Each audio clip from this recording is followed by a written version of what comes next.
સુરતમાં ડાયમંડ બ્રુસનું ગત 17 ડિસેમ્બરે વડાપ્રધાન નરેન્દ્ર મોદીએ ઉદ્ઘાટન કર્યાના આજે 118 દિવસે પણ 4200માંથી માત્ર 3 ઓફિસ શરૂ થઈ છે। નવા ચેરમેન ગોવિંદ ઢોળકિયાએ ગુરુવારે વરાછાના ભાતની વાડીમાં ફેન્સી હીરાના વેપારીઓ સાથે મીટિંગમાં એવી જાહેરાત કરી હતી કે 7 જુલાઈને અષાઢી બીજના દિવસે ભુજમાં એસઆરકેની ઓફિસ શરૂ કરાશે। તમે પણ ઓફિસ શરૂ કરો।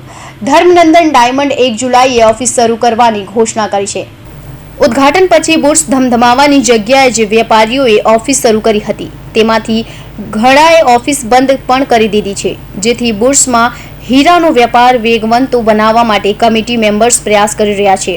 18 એપ્રિલે મુંબઈના વેપારીઓ સાથે મીટિંગ કરીને તેમને પણ વહેલી તકે સુરત બુર્સમાં ઓફિસ શરૂ કરવા કહેવાશે।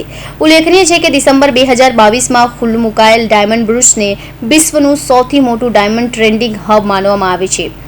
14.38 હેક્ટર વિસ્તારમાં ફેલાયેલ ડાયમંડ બુર્સમાં 6.60 લાખ સ્ક્વેર મીટરનો ફ્લોર એરિયા છે।